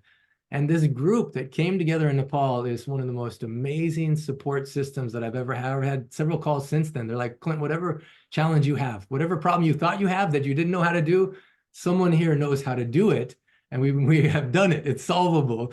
And whether it's anything from the structure to the funding, whatever. And I was like, oh, there's a certain part of me that just relaxed in that space of knowing that I wasn't alone in this vision or this dream, and also having hope. You know, no one told Hope you should have this dream. She just shows up in Nepal last year, and then step by step, love guides to this point that now she's such an integral part. And it's so fun, Jim. I just watching your face as she's speaking, and I've seen the joy and the pride, and you know, it's like now that you know the kids, you also know the joy that comes. Now, are there a lot of problems on the planet? Yes. Do we have to solve all the problems on the planet? No, we don't have to. But here's one opportunity in front of us that we know is genuine, and we have so much trust in Ancient Secrets Foundation that we know that the funds actually go to where it's supposed to go. And you have people like Hope and other people checking all the processes all along the way. And so thank you so much. Let's put our hands together for Hope, for having the courage to let love guide you and dream in such a beautiful way. Love. I will say that sometimes your dreams sneak up on you and take you by surprise. Yeah. Oh, I have a dream. Oh, I didn't know I had a dream. Okay, I do have a dream. I want to bring in real quick. I want to bring in Sean, Galactic Overlord. You didn't know that Galactic Overlord was on the skull, probably. We do have the Galactic Overlord. No. I don't know, Sean, if you're there or able to speak, and also Joan. I don't know who else was in Nepal with us, but as you saw, actually, first of all, there's two things, and then we're going to go into breakout room. Everyone's going to get a chance to talk about your dream, something love taught you on today's call. I'll do a quick summary. We'll go into breakout room, and maybe you'll have a chance to find a celebration partner, someone who can believe in your dream with you. But Joan and Sean, I don't know if you're there, but as you were in Nepal, what's one of the things that shifted in you? Something that maybe opened up in you, or you know, something along those lines, some experience or some insight or something that came to you in that space.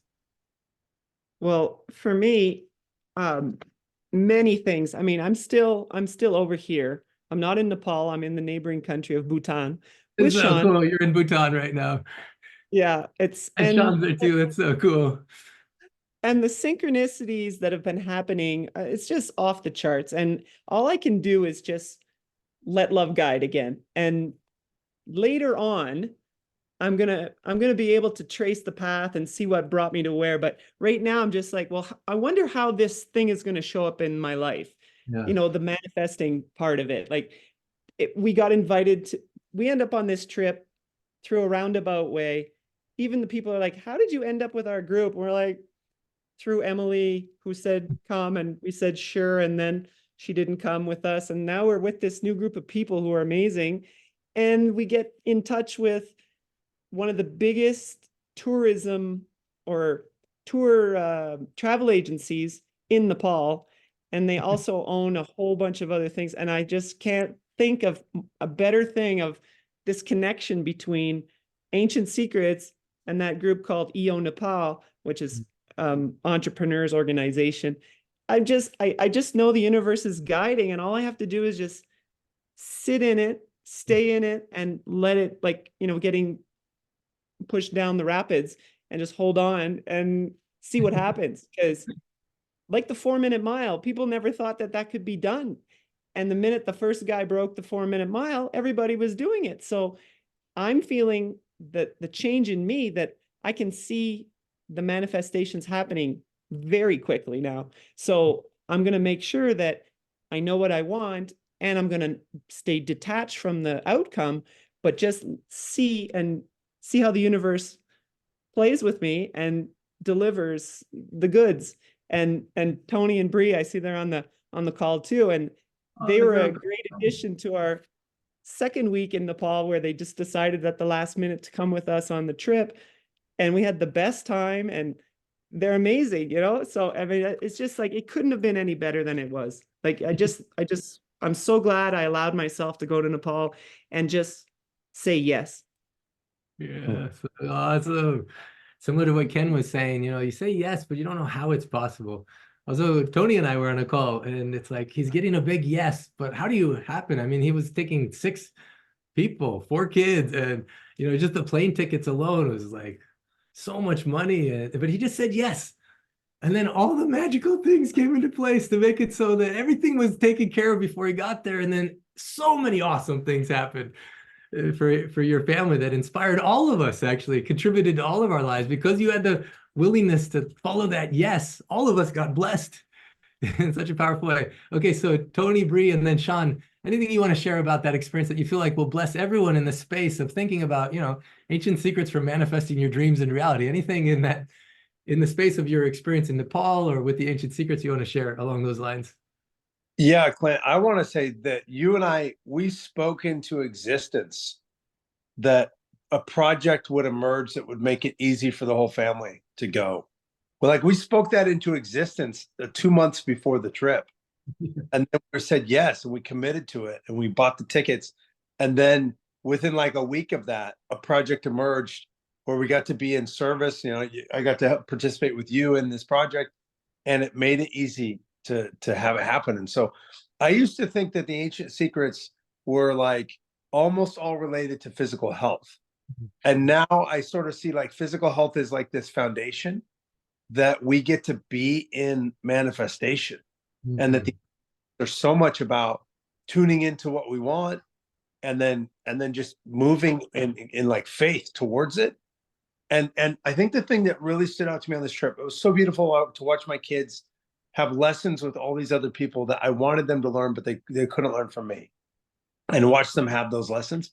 But the thing that was the biggest lesson to me was all these things that we want are so close, we just don't realize it. They're just one person away. Yeah. So, like, I know so many people on this call have donated to help with the orphans and help with these causes, and that there's a big vision that we've had of having an endowment. And we got to have at this, you know, in Nepal, a meeting with a group of the people there that knew all of the steps to put that in place and had the contacts to start that process going. And it was like, it was right there. We didn't even know it. We just needed to have the faith to show up. And then the people that have those skill sets and connections and opportunities, they were right there. And I saw that happen for Bree's book while we were there at Nepal. Contacts for some things she wanted to have happen. I saw that happen for the lessons I wanted to learn for my kids to learn. It was all like one person away. And the thing is to like move in confidence towards like trusting in that inner voice that love goes, yeah, go that direction. It's like, okay, how am I going to do that? I don't know, but I'm going to go there. That to me was the greatest lesson. Yeah, and I want to tie into this real quick, Bree, and then definitely want to hear from you. Again, our brain, sometimes we say, I can't afford, and it shuts down. And instead, Tony and I in that conversation 2 months before, we says, okay, what if? How can we afford it? What if it's covered financially before you even go? What if we play that game? Then it became exciting. Then there's all kinds of wonder around it. And it happened. Yeah. Yeah, it's so awesome. So cool. So for those that want to come to Ashland and you may have some doubt, excuse, instead of shutting your brain down, ask, what if? What if it's covered before I even show up? What if the universe wants to support this vision, this dream? And then whatever happens, they're so magical. And also Tony and Bree gave me the great news in Nepal. They're not only coming to Ashland, but bringing all their kids this time. And why is that? Why did you want that? Why did that inspire you? How come you're bringing your kids? Because Clint, you have just been so beautiful and so impactful to our children. And the people that you bring together, especially like Isabel went with you to Brazil and she manifested those tickets to Taylor Swift and they came through you. And I love that she played the game of manifestation. And so she has that now alive in her of speaking it into existence of what she wants and then playing with it. That's the one thing that I want to emphasize is the play, that life is a game. And it's what you want to play. And if you speak that into existence and you go with it with that playful energy and you continue to live as if it's already happening, I've just seen so many things happen. And my kids got so touched by the people and by you and Tiven, who read the book on the way there and then had all of that insight about who you really were. And I love that the kids were like, Clint, we didn't even know who you were. And these books are amazing of your story. And I love how those little spaces of being touched have been so impactful and you just don't know where they're going to come from. And like what Tony said, there were so many things that were just, they were standing in front of us. And if we didn't have like the boldness to speak into existence of the things we wanted or what we were creating or what we were up to or our dreams, then those people wouldn't have answered. Just like asking for that endowment in front of that meeting that you had. And everybody showed up and then all the answers were right there at that table. And that to me is the magic. And so to be able to bring our kids more into that type of magic, to see that this is a possible way of living in the world, it's just life-changing. Yeah. So we're all going to Ashland. Yay, it's so cool. So not only animal friendly, but family friendly.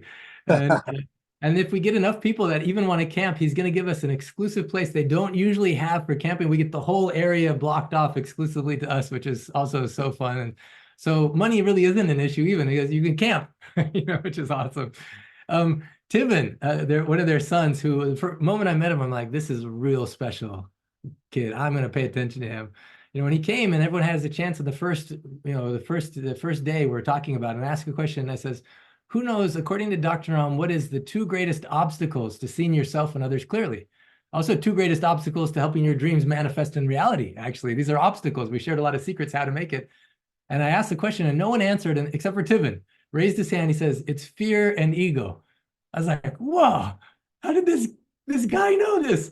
And then later he told me that he was reading the book right then and he only had 2 chapters left.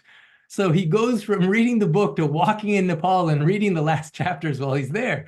And it was just so fun to have interactions with him. And then he says, what do you want from this trip? What's your intention for this trip? And man, all of your kids inspired me actually in such a powerful way. All right. Speaking of which, we're going to go into breakout room in a moment in which you have a chance to share. What's something that love taught you on this call? What's a dream that you have? Maybe that you want to bring into reality. Maybe you want to come to Ashland. You don't know how, whatever it is. So before that, Sean, Galactic Overlord. It's so good. We have to have the Galactic Overlord speak. Anything that you want to speak, something love taught you on this call or love taught you while you were in Nepal? Yes. I apologize ahead of time for my voice. I got an upper respiratory thing with the fires, but really, Dr. Clint, it was being a witness. I was a witness to the miracles that everyone was experiencing there. I got a chance to see what you're talking about happen in real time. It's one thing to hear the stories about how everything comes together and it works out and there's joy. It's another thing to actually be there and watch the seeds of your manifestation start to sprout. The things you guys have been working on, And then to ask for confirmation in synchronicity, I was with another member of our group named Emily. We ended up at another hotel where we just happened to meet the owner. And we were there from 1 p.m. to almost 9 o'clock at night talking with her. And she's done these things that you're talking about. And she was saying, this is going to happen. And this is all going to happen the way that you're planning it out. And with the people who were involved, I felt very, very blessed to be with the families that were there, that they shared their time, their children, everything. It was such a joyful experience. And it was beautiful to see that we have a family that's just a worldwide family. You know, it's not, there are no borders for it. And the kids were just beautiful, you know, and there's a lot of work to do there, and it's really good work. And there are other people there also with other orphanages within the city, unaware of what's happening here. And we got a chance to connect with them. But just the brain trust that you have there and to witness that was incredible.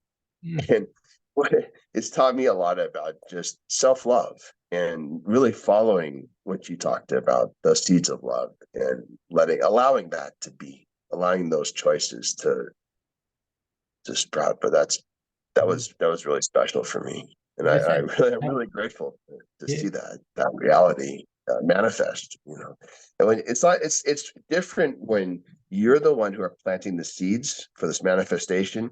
You can't go in the dirt and dig up these seeds every day and look to see if the roots sprouted and be like, are they sprouted yet? And then like replant it. You know, you plant it, you water it, you watch it grow, the sun comes, and then, you know, I got a chance to witness it and see it. And thank you for that. That was really powerful for me to understand that that's a reality, that's a real thing. And thank you. I appreciate that. Thank you so much, Sean. You definitely are a part of this global family. Every Sunday we have calls like this, and you're welcome all the time to come. And those who are new, before we go into the breakout rooms, I just want to share one more particular story that happened. Because having a dream and having it in this space of the ancient secrets, it's not only the seen forces, like you may see Jim and you'd be like, oh, cool. He works for HP. You know, it's possible to get computers to these kids. Awesome. So cool. But there's unseen forces that can work in your behalf. The forces of love, all the forces that exist of love when love guides you. And so on the very first night, even before the tour started, I was sitting with a man by the name of Larry. And he is awesome, powerful here. He actually originally was a professional wrestler, WWF wrestler, like Hulk Hogan style. You know, he had a name. I think it was Larry Destiny.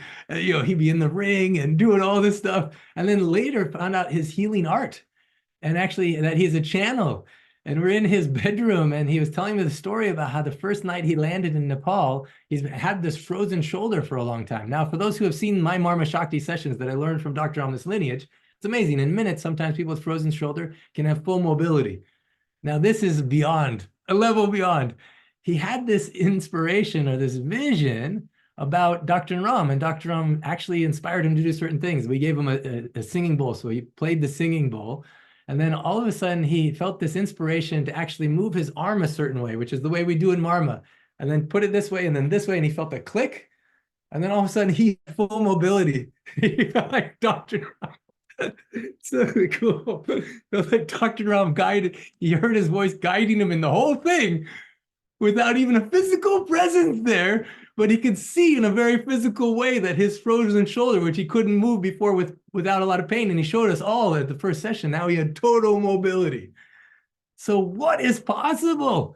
We don't even know. We don't even give ourselves the possibility to dream because we're so stuck in so many ways. So to even have planting a seed of what do you want is a very sacred experience in this container of this community, of this lineage, of this possibility of the divine lineage that you are directly connected with source, embodied to experience this life, this time on the planet, which I think is the most exciting time ever to be alive.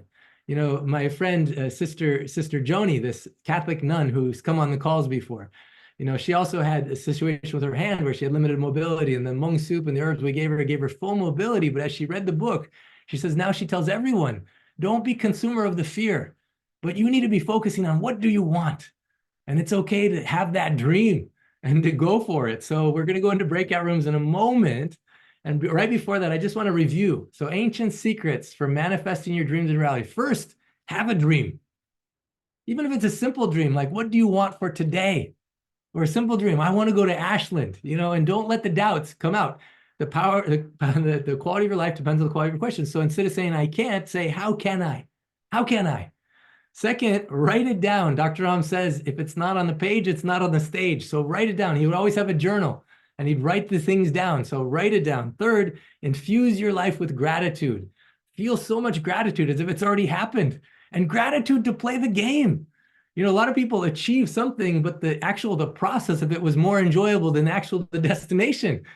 So why do we have gratitude that we can dream and that we can play the game in a community like this? He said, start with what you have. Start with what you have. When you help enough other people achieve what they want, eventually you'll get what you want. And then the perspective that life is a game. You enjoy playing the game, that there's no problem that exists on this planet without a solution. And the last thing I want to share that Dr. Naram said, it's a Sanskrit phrase that says the outer world is a manifestation of your inner world.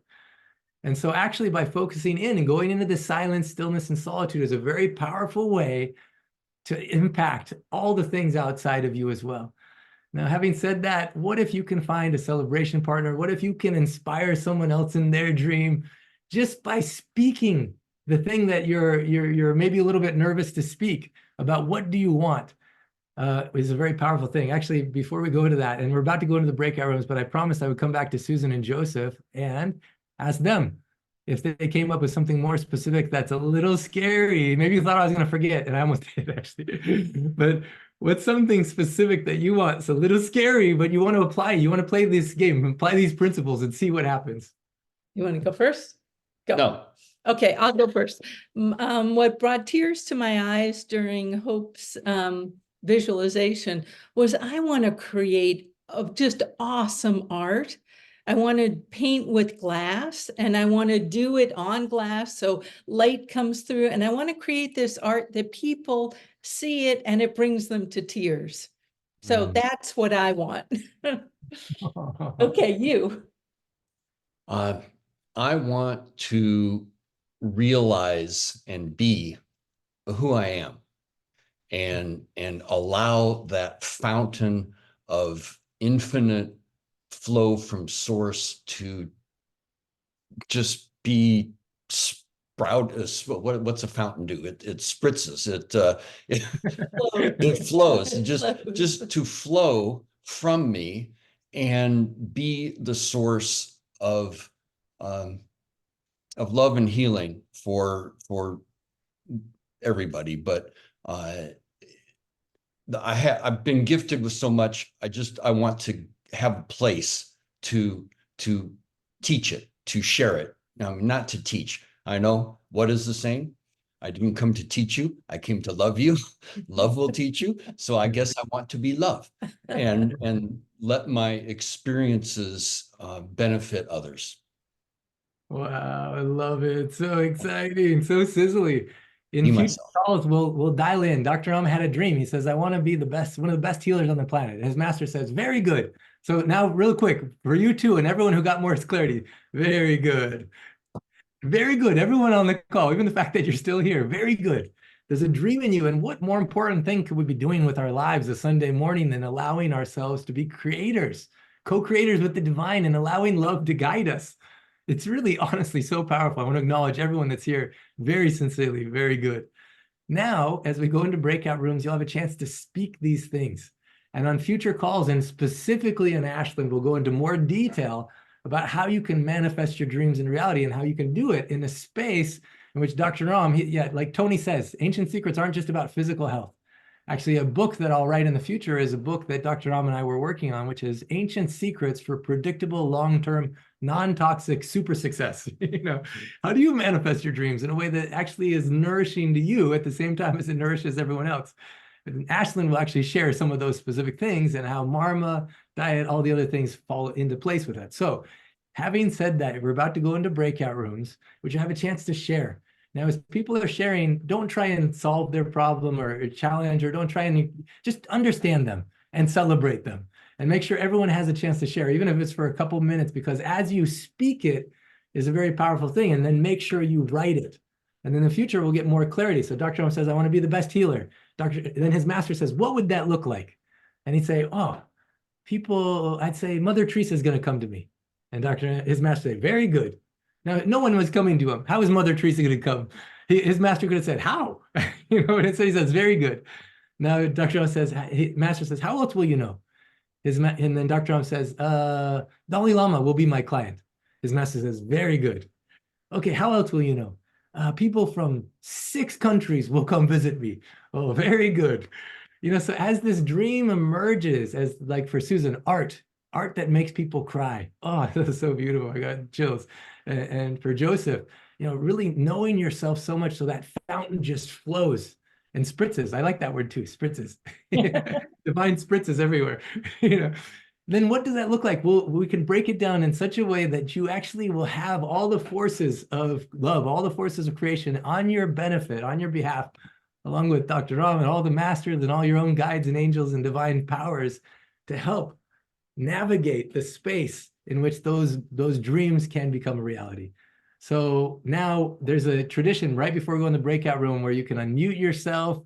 We'll put our hands together like this, and to all those who are in the background as well. Hey, Clint. Yeah, please. You've been so awesome this time today. This is over the top. Can we, before we do it for everyone, can we all send Clint a blast of love? Yay! I love you and I am with you. Was for Clint. We love you and we're with you.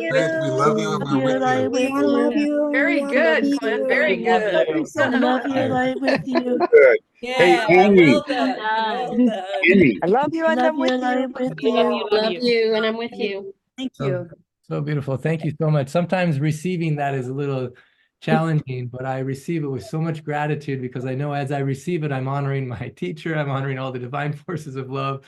In Nepal, on the last day, actually, everyone on the trip gave me a card and spoke to me words of love of what happened on that trip. And I didn't read the cards till I was on the trip home, but all of a sudden just tears started flowing. You know, I'm like, sometimes we're so much in the motion of life with all our own doubts and whatever kind of insecurities. And sometimes I feel, but I don't feel alone in this community. I don't feel alone with you. I feel so grateful. And even the words that we're about to speak, I love you and I'm with you, are some of the most powerful things that we can share with anyone. I may not have all the solutions for everything. I have more questions than answers. I have so many doubts, so many, you know, I'm still growing in so many ways, but I can say with 100% that I love you and that I'm with you. So as we speak this, we're speaking it to all those who have supported these calls, Robin and all those in the background, Jana, everyone who's supported the Ancient Secrets community, all the golden angels, all the caretakers of the orphanages, all those orphan kids who are 18 plus, people who have dreams like Hope that are spreading and benefiting, all the animals like Levi and this beautiful pets. Come on next Sunday's call. We're talking about Ancient Secrets for Pets. It's such a beautiful call. And for all the forces of life, everything that's happening, all those who are suffering or in pain or in certain situations, all those with the dream, as we put our hands together, we rub them and then we point it out and say, I love you and I'm with you. I believe we'll create a force field of love, a cocoon of love, a fountain of love. I like those words of Joseph that will spritz all over the planet. So as you put your hands together, and I'm going to take off my spotlight and I'm just going to invite everyone to unmute yourself.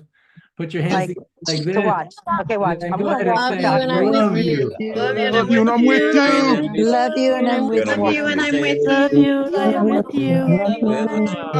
Love you and I am with you. I love Gina. you and I'm with you. I love you and I am with you. Love you and I'm with you. I love you and I'm with you. So beautiful. It's so awesome. All right, so those on Facebook or watching this as a recording, find someone in your life that you trust, that you can share what is your dream with. And for those who are lucky enough to be here, even if you stay for a few minutes, just go ahead into the breakout room and give yourself a chance to be seen and to share what is your dream, what do you want? And I just want to say on behalf of Dr. Ram and all of us, we love you and we're with you. And thank you, Dr. Ram, and all those masters who have supported us throughout time. I love you and I'm with you.